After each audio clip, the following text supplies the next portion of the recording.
Extraversión. Es el verterse hacia afuera de la libido.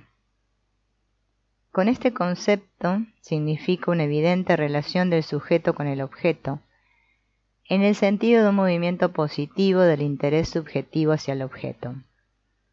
Una persona que se encuentra en un estado extravertido piensa, siente y obra en relación con el objeto, y de una manera además directa y claramente perceptible desde fuera, sin que pueda por ello caber ninguna duda sobre lo positivo de su actitud hacia aquel. La extraversión, por ello, es en cierto modo una traslación del interés desde el sujeto hacia el objeto. Si la extraversión es intelectual, el sujeto se pone intelectualmente en el lugar del objeto, y si es sentimental, empatiza con él. En un estado de extraversión, el objeto ejerce un influjo determinante e intenso, aunque no exclusivo, sobre la situación. A la extraversión hay que llamarla activa, cuando es objeto de una decisión voluntaria, y pasiva cuando es el objeto quien la impone, es decir, cuando es él quien atrae el interés del sujeto, a veces incluso en contra de la voluntad de éste. Si la extraversión es habitual, da lugar a lo que he llamado tipo extravertido. Sentir, sentimiento. Cuento el sentimiento entre las 4 funciones psicológicas básicas. No puedo adherirme a ninguna de esas corrientes psicológicas para las que el sentimiento sería un fenómeno secundario y dependiente de ideas o sensaciones, sino que veo en él una función independiente y sui generis. El sentimiento es, en primer lugar, un proceso que se verifica entre el yo y un contenido dado. Un proceso que, además, atribuye a éste un valor determinado en el sentido de su aceptación o rechazo, placer o displacer. Y en segundo lugar, un proceso que, abstrayendo del contenido momentáneo de la conciencia o de las sensaciones del momento, puede, como quien dice, aparecer de forma aislada en forma de un estado de ánimo. Este último proceso puede tener su causa en un contenido consciente anterior, pero no está obligado a tenerla en ellos, ya que como tantas veces ha probado ser este el caso, la psicopatología puede tener igual de bien su origen en contenidos inconscientes. No obstante, también el estado de ánimo, sea el general o nada más que un sentimiento de radio limitado, implica una valoración, aunque no de un contenido de conciencia singular y determinado, sino de la situación global de la conciencia en ese momento, una vez más en el sentido de su aceptación o rechazo. El sentimiento empieza por ello por ser un proceso del todo subjetivo, que puede ser a todos los respectos independiente del estímulo externo, aunque vaya en todos los casos asociado a sensaciones.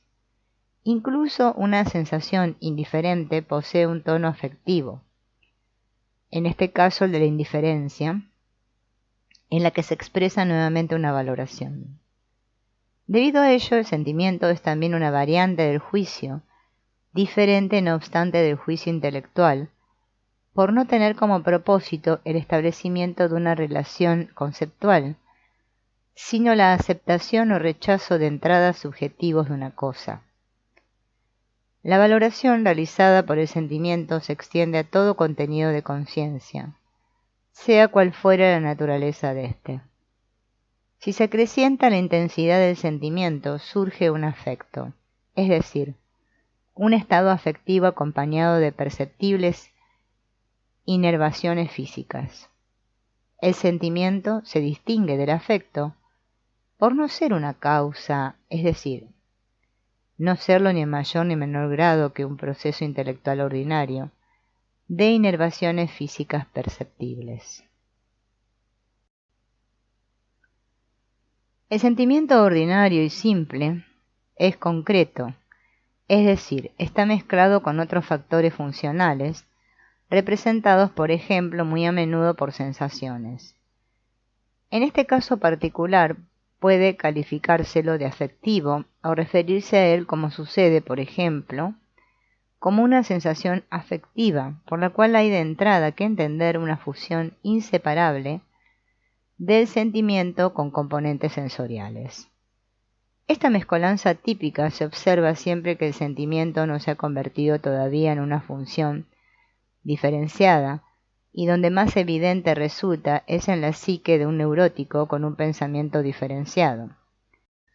Aunque el sentimiento sea una función en sí misma independiente, puede acabar convertido en nada más que un satélite de una función diferente de él, como el pensamiento, por ejemplo, suscitándose entonces un sentir meramente subordinado a la reflexión, al que en ese caso solo se permite seguir siendo consciente, sin operarse su represión, si encajan las operaciones reflexivas. Del sentimiento ordinario concreto hay que distinguir un sentimiento abstracto, como hace desvanecerse el concepto abstracto, las diferencias de las cosas por él conceptuadas. El sentimiento abstracto se eleva por encima de las diferencias de los diversos contenidos por él valorados y es causa de un estado de ánimo o situación afectiva que comprende dentro de él las distintas valoraciones particulares y de este modo las anula. Así como el pensamiento ordena mediante conceptos los contenidos de la conciencia, el sentimiento ordena también esos mismos contenidos con arreglo a sus valores. Cuanto más concreto sea el sentimiento, tanto más subjetivo y personal es el valor por él atribuido, mientras que cuanto más abstracto sea, tanto más universal y objetivo es dicho valor. Y como deja de cubrir un concepto enteramente abstracto la singularidad y particularidad de las cosas, no atendiendo ya nada más que a su universalidad e indistinción, también el sentimiento enteramente abstracto deja de coincidir con el elemento particular y su cualidad afectiva, para hacerlo ya solamente con el conjunto de todos esos elementos y su indistinción. El sentimiento, como el pensamiento, es por ello una función racional, ya que, como muestra la experiencia, sus valores son en general atribuidos según las leyes de la razón, tal y como los conceptos son en general también formados según esas mismas leyes. Las anteriores definiciones, como es natural, en absoluto ofrecen una semblanza de la esencia del sentimiento, limitándose nada más que a describirlo desde fuera.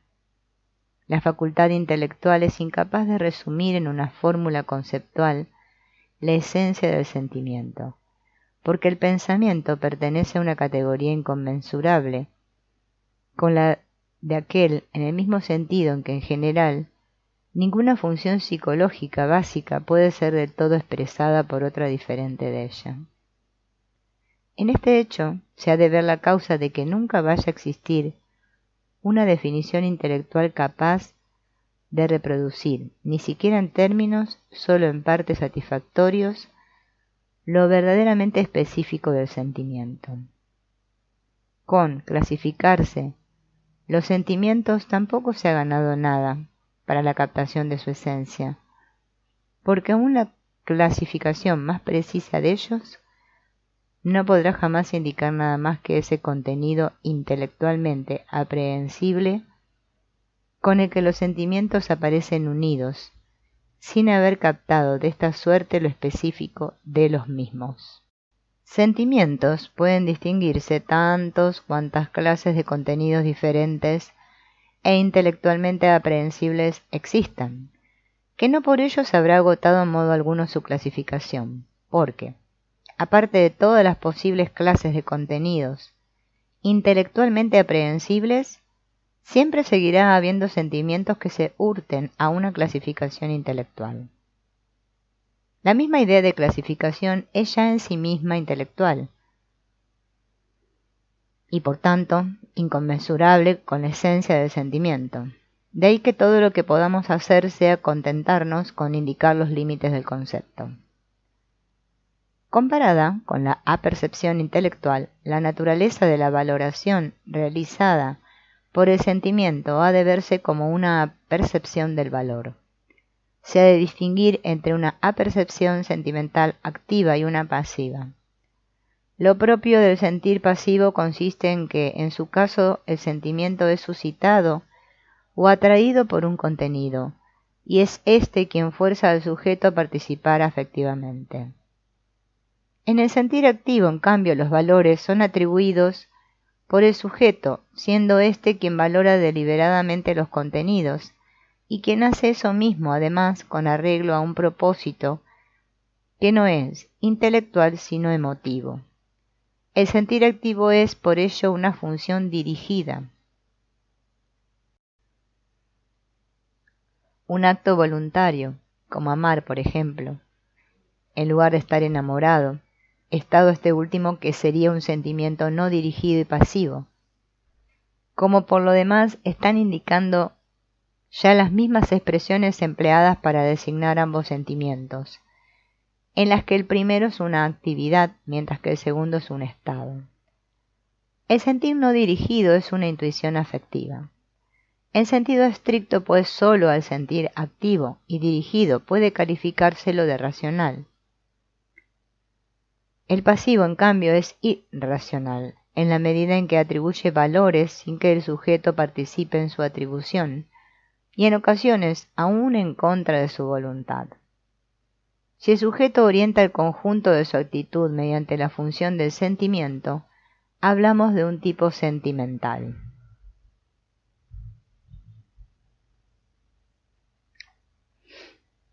Función. Por función psicológica entiendo una cierta forma de actividad psíquica que en un principio permanece constante en circunstancias diversas. Energéticamente considerada, la función es una forma de manifestación de la libido, que en principio permanece constante en circunstancias diversas al modo en que, por ejemplo, cabe contemplar la fuerza física como la forma de manifestación específica de la energía física. En conjunto distingo 4 funciones básicas, de las cuales 2, pensamiento y sentimiento, son racionales, y 2, sensación e intuición, irracionales. A priori no puedo indicar ninguna razón por la que deba seleccionarse justamente a estas 4 funciones como las básicas, por lo que me limitaré a destacar que esta forma de ver las cosas es en mi caso el resultado de muchos años de experiencia. Distingo unas de otras de estas funciones porque no es posible ni relacionarlas entre sí, ni reducirlas unas a otras. El principio del pensamiento, por ejemplo, es absolutamente diferente del principio del sentimiento, y así sucesivamente. Distingo por principio estas funciones de la fantasía, porque esta me parece ser una forma específica de actividad de la que cabe demostrar su presencia en las 4 funciones básicas. La voluntad me parece un fenómeno psíquico del todo secundario, al igual que la atención. Idea-pensamiento. La idea-pensamiento es el contenido o materia de la función intelectual, determinado por discriminación intelectual. Sentimiento.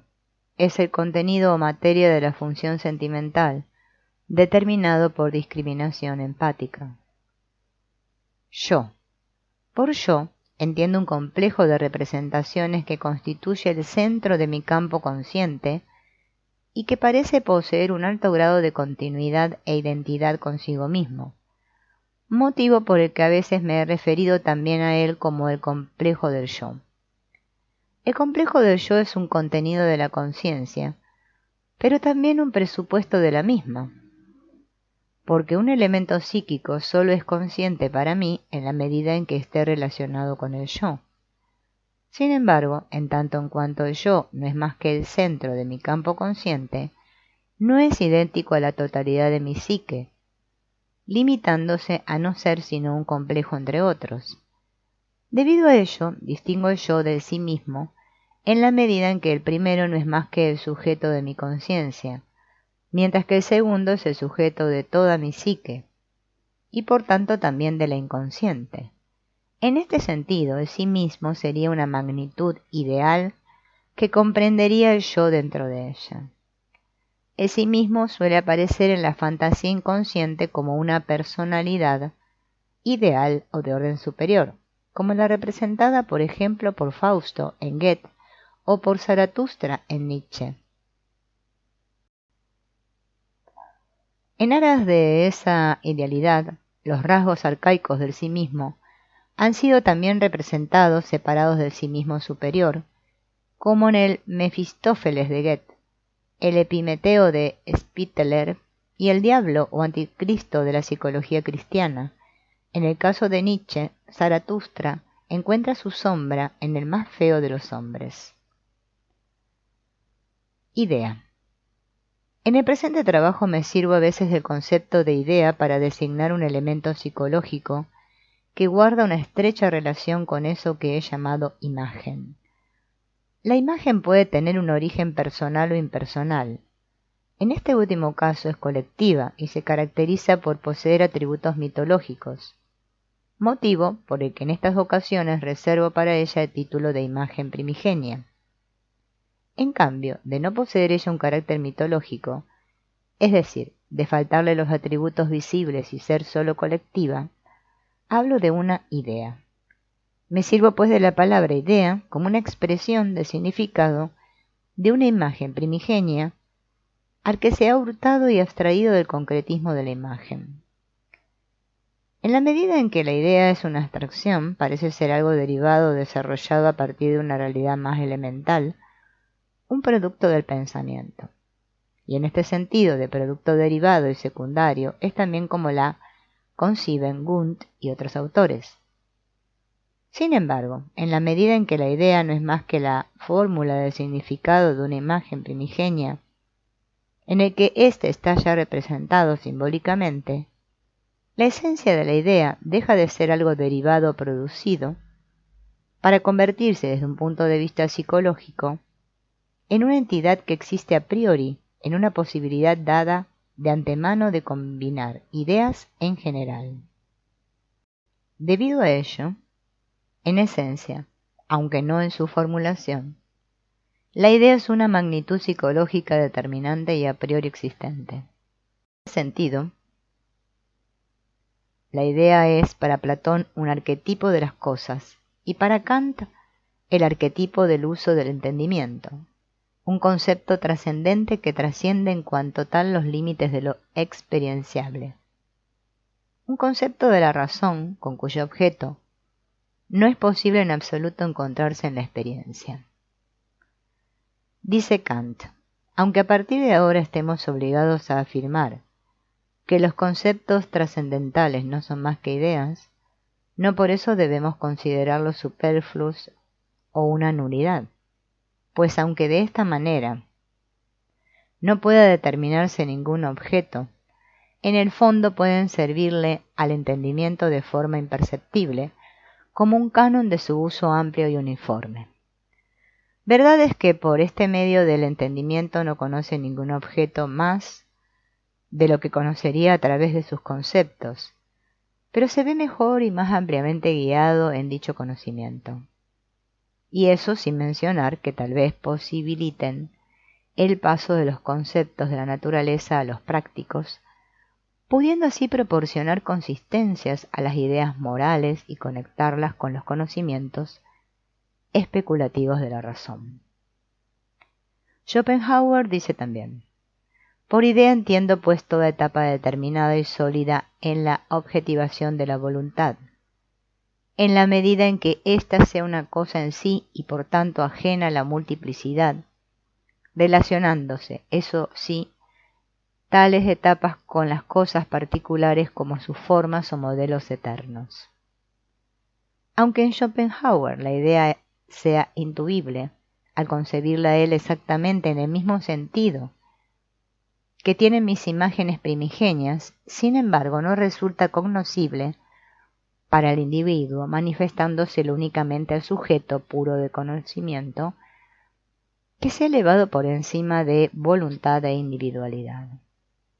Hegel hipostatiza del todo la idea, confiriéndole la cualidad de único ser real. La idea es el concepto, la realidad del concepto y la unidad de ambos, eterna generación. En Laswitz es la ley que señala la dirección en la que ha de desarrollarse nuestra experiencia,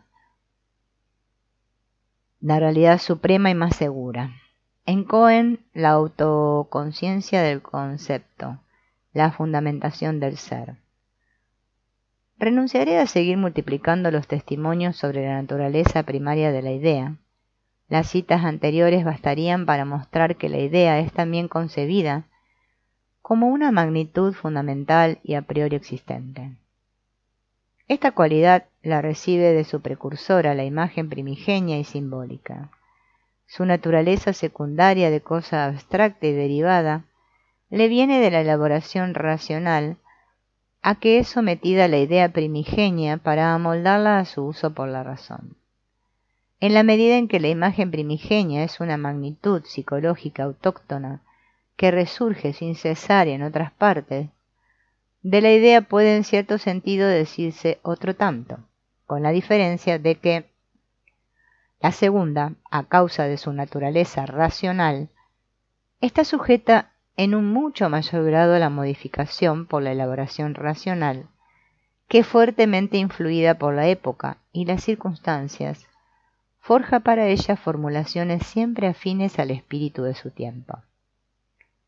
Debido a su origen en la imagen primigenia, algunos filósofos le atribuyen cualidades trascendentes, cosa que en propiedad no debería predicarse de la idea tal como yo la concibo, sino de la imagen primigenia misma, de la que es propia la cualidad de la atemporalidad, por venir ella dada desde tiempo inmemorial y en todas partes con la mente humana como uno de sus componentes integrantes.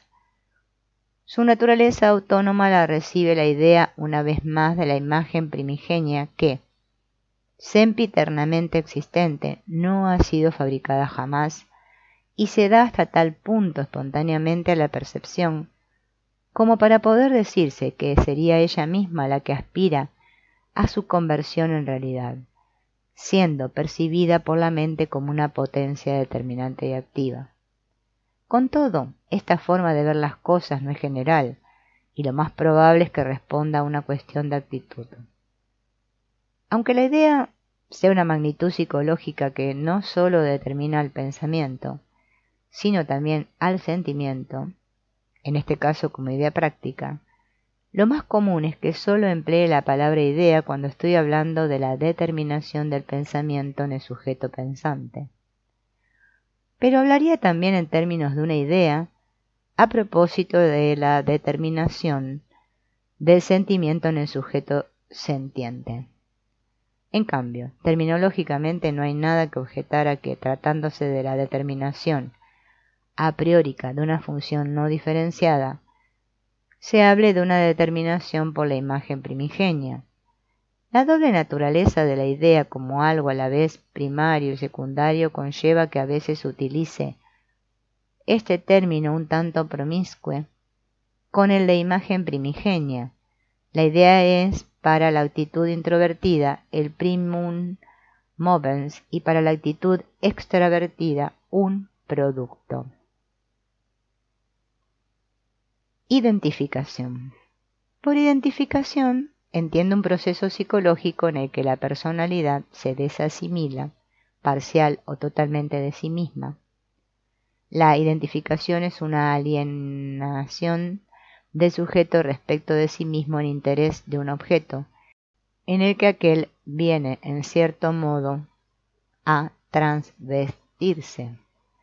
Identificarse con el padre, por ejemplo, significa en la práctica adoptar los modos y maneras paternos, como si el hijo fuera igual a él en lugar de una individualidad de él distinta. Lo que diferencia a la identificación de una imitación es que mientras que ésta es una mímesis consciente, la identificación es una imitación inconsciente. La imitación es una ayuda indispensable para la personalidad joven en trance aún de maduración, y resulta beneficiosa mientras no vaya más allá de una mera solución de conveniencia y no obstaculice el desarrollo de un método ajustado a las necesidades individuales. La identificación puede igualmente resultar beneficiosa mientras el sujeto no pueda todavía seguir su propio camino. En cambio, de ofrecérsele al individuo una mejor oportunidad, la identificación demuestra su carácter patológico, convirtiéndose a partir de ese instante en un obstáculo de consecuencias tan negativas como positivas había tenido hasta ese momento, siendo de beneficio y utilidad. Es entonces causa de una disociación, al verse el sujeto escindido por ella en dos personalidades ajenas entre sí. La identificación no siempre tiene lugar con personas, sino también con cosas, como por ejemplo un movimiento intelectual, un negocio, etc., y con funciones psicológicas. En este último caso reviste una particular importancia por conducir a la formación de un carácter secundario, resultado de que el individuo se identifique con su función, más desarrollada en un grado tal como para alienarse en gran medida o totalmente de su carácter original, y ver por ello sumida en lo inconsciente su auténtica individualidad. Este caso supone por menos que la arreglan todas las personas con una función diferenciada, e incluso constituye una etapa forzosa de transición en la vía de la individuación en general. La identificación con los padres o con los familiares más cercanos es en parte un fenómeno normal, en la medida en que coincide con la identidad familiar dada a priori. En este caso lo aconsejable es que no se siga hablando de una identificación y se pase a hacerlo, como corresponde, a las verdaderas circunstancias del caso de una identidad. En efecto, la identificación con los familiares se diferencia de la identidad por no ser un hecho dado a priori, sino secundario, que se origina del siguiente modo. El individuo que va progresivamente desligándose en su maduración de la identidad familiar original, tropieza en su proceso de adaptación y desarrollo con un obstáculo que no cabe superar de buenas a primeras, suscitándose a consecuencia de ello un represamiento del líbido que acaba poco a poco encontrando una vía regresiva de escape. La regresión hace que se reactiven estados anteriores y entre ellos el de la identidad familiar. Esa identidad reactivada por vía regresiva y en propiedad casi superada es la identificación con los miembros de la familia. Todas las identificaciones con personas siguen este camino. El fin perseguido por la identificación consiste siempre en obtener una ventaja, allanar un obstáculo o resolver un problema, del mismo modo en que otra persona haría esas mismas cosas. Identidad. Hablo de identidad en el caso de una igualdad psicológica. La identidad es sin excepción un fenómeno inconsciente, ya que una igualdad consciente presupondría por definición la conciencia de dos cosas idénticas la una a la otra, y por tanto una separación de sujeto y objeto, cosa que equivaldría a la anulación misma del fenómeno de la identidad. La identidad psicológica tiene como forzoso presupuesto la inconsciencia de la misma. Es un rasgo característico de la mentalidad primitiva, así como el auténtico fundamento de la participation mystique, la cual no es en el fondo otra cosa que un residuo de la indistinción psíquica primerísima de sujeto y objeto, y por tanto del estado de inconsciencia primordial. Es también un rasgo característico del estado mental de la primera infancia, así como por último un rasgo igualmente característico de lo inconsciente en el adulto civilizado, que en la medida en que no haya devenido un contenido de conciencia, permanece con efectos duraderos en un estado de identidad con los objetos. Sobre la identidad con los padres descansa la identificación con ellos, y en ella tienen asimismo su condición de posibilidad la proyección y la introyección. La identidad es ante todo una igualdad inconsciente con los objetos. no es ni una equiparación ni una identificación, sino una igualdad a priórica que no ha sido jamás objeto de la conciencia. Basándose en la identidad, se prejuzga ingenuamente que la psicología del prójimo es idéntica a la propia, que todo el mundo estaría animado por los mismos motivos, que las cosas que a nosotros nos gustan tienen solo por esa razón que ser también del agrado del prójimo, que las cosas que nos parecen inmorales han de parecérselo también a los demás, etc. Sobre la identidad reposa también esa tendencia que todos compartimos a intentar corregir en los otros esos defectos que tendríamos que extirpar en nosotros, y en ella tienen además su condición de posibilidad de sugestión y la contaminación psíquica. La identidad resulta especialmente evidente en casos patológicos, como el delirio paranoico de referencia, por ejemplo, donde se presupone como evidente la presencia en la otra persona del mismo contenido subjetivo que en uno mismo. Pero la identidad es también el presupuesto de un colectivismo consciente, una actitud social consciente, que ha encontrado su expresión más sublime en el ideal cristiano del amor al prójimo.